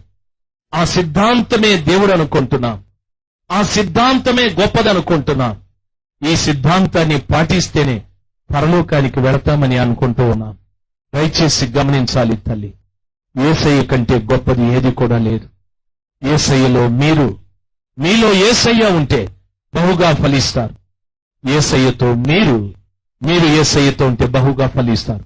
బహుగా ఫలించే ద్రాక్ష తోట. మూడవది, నాకు వేరై మీరేమీ చేయలేరు. యేసయ్యకు వేరై ఏమీ చేయలేరు. ఎన్నో పర్యాయాలు మనం ఉజ్జీవ సభలకు వెళ్ళి ఉండొచ్చు, ఏదో కావాలని కోరుకొని ఉండొచ్చు. అయితే అక్కడ మనకేమీ జరగలేదు, అక్కడ మనకి ఏమీ ప్రయోజనం లేకుండా పోయాది. సంవత్సరాలు గడిచిపోతున్నాయి, మనం ఎవరికీ ఏమీ చేయలేకపోతున్నాం. నాలుగవది, లోకంలో కలిసిపోయిన ద్రాక్ష చెట్టు, లోకంలో కలిసిపోయిన సంఘం. ప్రియులరా, అది దేనికి పనికిరాదు, అది ఏ భారమును భరించలేదు. రెండవది, రెండు కొనల కాల్చబడి నల్లగా మార్చబడిపోయిన కర్రది. అది దేనికి ప్రయోజనం లేదు. దేనికి ప్రయోజనం లేదు. దేనికి ప్రయోజనం లేదు. నా జీవితంలో కూడా 30 సంవత్సరాలు నేను దేనికి పనికి రాకుండా జీవించాను. ఎవరికి పనికి రాకుండా జీవించాను. ఆఖరికి నన్ను కన్నవారికి కూడాను. పిల్లరా గమనించాలి. నా తోడబుట్టిన వారికి, నా గ్రామస్తులకి, నా భార్యకు కూడా నేను ఉపయోగం లేని వ్యక్తి అయిపోయాను. కారణం నా జీవితంలో ఉన్న చెడు కార్యాలే. నా జీవితంలో నేను చేస్తున్న పనికిరాని కార్యాల ద్వారా భ్రష్టుడైపోయాను. నన్ను కన్న తండ్రి నన్ను గురించి మాట్లాడిన మాట ఏమిటంటే, నాకెవరైనా ఈ ఊర్లో శత్రువులుంటే ఆ శత్రువు వీడే. మా కుటుంబంలో నెమ్మది లేదు. నా కుటుంబంలో సమాధానం లేదు. వీడు చస్తేనే మాకు నెమ్మదినని మా తండ్రి మాట్లాడేవాడు. మా తల్లికి కూడా నేనంటే ఇష్టం లేదు. తోడబుట్టిన తమ్ముళ్ళు చెల్లెలు కూడా ఇష్టం లేదు. వీడు చనిపోతే బాగుండు అనే ఆలోచన కలిగి ఉన్నారు. మా గ్రామస్తులు కూడా వీడెప్పుడు చస్తాడా, ఊరు బాగుపడుతుందా అని మాట్లాడేవారు. దేవుని మహాకనికరం, దేవుని మహాకృప. దేనికి పనికిరాని నన్ను, ఎవరికి పనికిరాని నన్ను నా యేసయ్య కనికరించాడు తల్లి. 30 సంవత్సరాల తరువాత భయంకరమైన పాప జీవితంలో జీవిస్తూ ఉన్నప్పుడు హంతకుడుగా మారిపోవలసిన నా జీవితాన్ని దేవుడు కనికరించాడు తల్లి. దేవుడు కనికరించాడు. 2 వైపులా కాల్చబడి నల్లటి కర్రగా మార్చబడిపోయి పూర్తిగా పనికిరాని విధంగా చెడిపోయిన నా జీవితాన్ని నా యేసయ్య కనికరించాడు. నా యేసయ్య ప్రేమించాడు. ఆయన ప్రశస్తమైన రక్తంతో కడిగాడు. ఆయన రక్తంతో కడగడమే కాదు, ఆయనకున్న ఎరుపుదనాన్ని, ఆయనకున్న తెలుపుదనాన్ని ప్రసాదించాడు. ఈ రోజున ఒకప్పుడు దేనికి ఎవరికి పనికిరాని నేను ఈ రోజున అనేకులకి ప్రయోజనకరంగా దేవుడు చేశాడు తల్లి. యేసయ్యని చూడు. యేసయ్యతో నీతో యేసయ్య కలిసి ఉండటానికి ప్రయత్నం చేయండి. సంఘాలు విడిచిపెట్టమని నేను చెప్పలేదు. సిద్ధాంతాలను విడిచిపెట్టమని చెప్పలేదు. లేకపోతే ఆ సంఘం ఈ సంఘం చెడ్డది అని చెప్పలేదు. అన్నిటికంటే ఎక్కువగా మనము అతుకబడవలసింది యేసయ్యని. అన్నిటికంటే ఎక్కువగా ప్రేమించవలసింది యేసయ్యని. అన్నిటికంటే ఎక్కువగా కలిసి ఉండాల్సింది యేసయ్యతో. అప్పుడు మీరు బహుగా ఫలించడానికి ప్రభువు కృప దయచేస్తాడు. ప్రభువు కృప దయచేస్తాడు. ఈ రాత్రి సమయమందు ప్రభు మన మధ్యలో కార్యం చేయాలి. నీవెక్కడున్న చెట్టువి తల్లి, నీవెక్కడున్న ద్రాక్ష చెట్టువి. నీ ద్వారా దేవుడు కారు ద్రాక్షలు అనుభవిస్తున్నాడేమో. నీవన్నీ చేదు అనుభవాలేమో. ఒక పర్యాయం ఒక తల్లి ఒక ఉత్తరం రాశాది. ఆ ఉత్తరంలో ఏముందంటే, అయ్యా నేనెంతకాలం బ్రతుకుతామో మాకు తెలియదు, అయితే మా కొరకు ప్రార్థించండి. నాకు 3 పిల్లలు. నేను నా భర్త భయంకరమైన దురలవాట్లకు లోనైపోయాడు. మాకు పూట గడవడం కష్టమైపోయాది. ఆఖరిగా మీ ప్రార్థన మాకు చాలా అనుకున్నాం, మా కొరకు ప్రార్థించండి అని ఆమె ఉత్తరం రాశాది. వీళ్ళరా గమనించాలి. ఉత్తరం రాస్తే ఆమె కొరకు ప్రార్థన చేశాం. అయితే ఆమె కొరకు తిరిగి మేము ఉత్తరం రాశాం, తల్లి అధైర్యపడద్దు, దేవుడు గొప్పవాడు, దేవుడు కార్యాలు చేస్తాడు. నా జీవితాన్ని కూడా మార్చిన యేసయ్య నీ భర్తను మార్చగలడమ్మా అని ఉత్తరం రాశాం. ఆ ఉత్తరం తిరిగి వాపసు వచ్చేసాది. ఆ ఉత్తరం తరువాత మా అడ్రస్ కి ఇంకొక ఉత్తరం వచ్చాది. ఆ ఉత్తరంలో ఏముందంటే, అయ్యా మీరు ఎవరికి ఉత్తరం రాశారో ఆ కుటుంబం అంతా కూడా గత వారాన చనిపోయారయ్యా ఆ కుటుంబం అంతా. కాబట్టి మీ ఉత్తరం మరలా మీకు రీడైరెక్ట్ చేస్తున్నాం, మీ ఉత్తరాన్ని మీకు పంపుతున్నాము అని ఆ వెనక ఉత్తరంలో నాకు ప్రత్యుత్తరం వచ్చాది. నా ప్రియ తల్లి, నా ప్రేమైన తల్లి, భర్త చెడు కార్యాల వలన, భర్త చేదు అనుభవాల వలన కుటుంబం అంతా కూడా కన్నుమూసాది తల్లి. పసికందులు చనిపోయారు. ఎంతో కాలం బ్రతికి చక్కటి భవిష్యత్తు కలిగి ఉండవలసిన బిడ్డలు చనిపోయారు. చేదు ద్రాక్షాలు, కారు ద్రాక్షాలు. ఎంతకాలం యేసయ్య నీకు ఇంకా ప్రాణం ఇవ్వాలి? ఎంతకాలం యేసయ్య నీకు జీవనం ఇవ్వాలి? ఎంతకాలం యేసయ్య నీకు ఆరోగ్యం ఇవ్వాలి? ఎంతకాలం ఈ యేసయ్య మాటలు నీవు ఇంకా వినాలి? నీ చేదు అనుభవాలు, ఈ కారు ద్రాక్షలు నీలో నుండి బయటికి వెళ్ళవా? నీ చెడిపోయిన అలవాట్ల ద్వారా నీ కుటుంబం పడుతున్న యాతన, నీ దేవునికి కలుగుతున్న అవమానాన్ని మాన్పించవా? ఈ చేదు అనుభవాలు, ఈ కారు ద్రాక్షలు నీలో నుండి రాత్రి సమయమందు బయటికి వెళితే నా దేవుడు సంతోషిస్తాడేమో, నా దేవుడు కనికరిస్తాడేమో. నీవు యేసయ్యకి వేరే ఏమీ చేయలేకపోతున్నావు. యేసయ్యకి వేరే ఎన్నో చేయాలనుకొని ఏమీ చేయలేకపోతున్నావు. వ్యవసాయంలో మంచి ఫలసాయం కావాలనుకుంటున్నావు, ఫలసాయం లేదు. వ్యాపారంలో మంచి లాభాలు కావాలనుకుంటున్నావు, నష్టాలు కలుగుతున్నాయి. పిల్లలు బాగా అభివృద్ధిలోకి రావాలనుకుంటున్నావు, వాళ్ళ అభివృద్ధిని చూడలేకపోతున్నావు. మంచి భోజనం చేస్తూ ఆరోగ్యం కావాలనుకుంటున్నావు, ఆరోగ్యం రావడం లేదు. నువ్వు వేరే ఏమీ చేయలేకపోతున్నావు. నువ్వు ఎప్పుడు వేరైపోయావో, ఎందుకు వేరైపోయావో రాత్రి సమయమందు ప్రభు సన్నిధానంలో కన్నీళ్లతో మొరుపెట్టి, నాయనా నీ యందు నేను, నా యందు మీరు, మనమిద్దరం కలిసి ఉండి నేను బహుగా ఫలించేటట్లు చేయి తండ్రి, నేను బహుగా ఫలించేటట్లు చేయి తండ్రి. ఆ రీతిగా ప్రభుల వారిని అడుగు. నేను వేరే ఏమీ చేయలేకపోతున్నా. ఆఖరిది నేను లోకంలో కలిసిపోయాను. రెండు వైపులా కాల్చబడిన కర్ర నేను, మీరైతే రక్తవర్ణుడు, ధవళవర్ణుడు, నేను నల్లటి దానను, నల్లని వాడను, కాల్చబడి నలుపెక్కిన వాడను. మీకు నాకు సంబంధం లేదు యేసయ్య, మీకు నాకు సంబంధం లేదు. ఈ రాత్రి నన్ను తెలుపైన వాణ్ణిగా చేయి, ఈ రాత్రి నన్ను ఎరుపైన వాణ్ణిగా చేయి. నేను దేనికి పనికిరాని వాడనైపోయాను. లోకానికి, లేక పరలోకానికి, దైవజనునికి, లేక సంఘానికి, లేక నా కుటుంబ వ్యక్తులకి, సమాజానికి దేనికి పనికి రాకుండా అయిపోయాను. ఈ రాత్రి సమయమందు నా పట్ల కనికిరాన్ని చూపెట్టి నన్ను ప్రయోజకునిగా చేయి, నన్ను ప్రయోజకురాల్నిగా చేయి అని ప్రభుల వారి దగ్గర మొరపెట్టు. మీరు ఎక్కడున్నారో అక్కడే ప్రభుల వారి వైపు చూస్తూ మొరపెడదు. 4 రకాలైన ద్రాక్ష చెట్లు, 4 రకాలైన ద్రాక్ష తోటలను వచ్చి మనం విన్నాం. నా యేసయ్యకు సంబంధించింది ఒకే ఒక ద్రాక్ష తోట. నేను ద్రాక్షవల్లిని, మీరు తీగలై ఉన్నారని. అయితే ఆ 3 రకాలైన ద్రాక్ష తోటలు కూడా లోకంలో పెరుగుతూ ఉన్నాయి.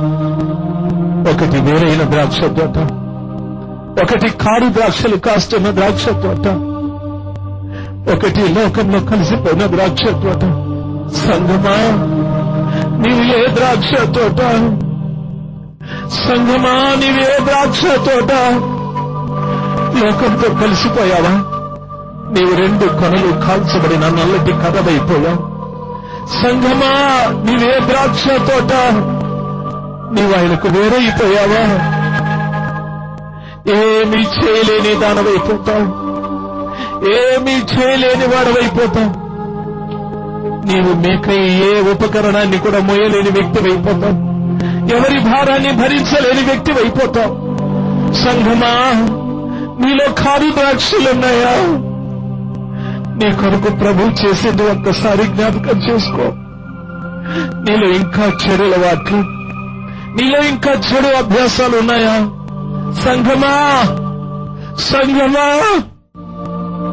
నా ప్రియమైన సహోదరి, సహోదరు, ఈ సంఘమును పవిత్రపరచటానికి కపాలమని అర్థమిచ్చే గొల్గొతా కొండ పైన ఆ కలువరి శిలువలో నా యేసయ్య, ఆ కలువరి శిలువలో మేకుల మధ్యన వేలాడుతున్న యేసుని ఒక్కసారి చూడు, ఒక్కసారి చూడు, ఒక్కసారి చూడు తల్లి, ఒక్కసారి చూడు తండ్రి. యేసయ్యను అడుగు నాయనా, కారు ద్రాక్షల అనుభవాన్ని నాలో నుండి తీసివేయి, ఈ చెడ్డ అలవాట్ల నుండి నన్ను తొలగించుతాను. ఈ తాగుడు, చూడము, వ్యభిచారము, మోసాలు, అక్రమాలు, యేసయ్యా, యేసయ్యా, యేసయ్యా, ఈ కారు ద్రాక్షల నుండి నన్ను విడిపించు నాయనా, దయచేసి నన్ను విడిపించు. దయచేసి నన్ను విడిపించు ప్రభువా. ప్రియ దైవ జనాంగమా, ఈ సందేశము మీకు ఆశీర్వాదకరంగా ఉన్నదని మేము నమ్ముచున్నాము. దీని ద్వారా మీరు పొందిన ఆత్మీయ మేలులను మాకు తెలియచేయండి. మీ ప్రార్థన అవసరతల కొరకు, మా ఇతర క్యాసెట్స్ మరియు సిడీల వివరాల కొరకు మమ్మల్ని సంప్రదించండి. మా అడ్రస్ ఇమానియేలు పరిచర్యలు, చర్చ్ స్ట్రీట్, బకావాని తోట, చిత్తూరు బస్ స్టాండ్ ప్రక్కన, మదనపల్లె 517325. మా ల్యాండ్ ఫోన్ నంబర్ 085712225929. ప్రభు మిమ్మల్ని ఆశీర్వదించునుగాక. ఆమేన్.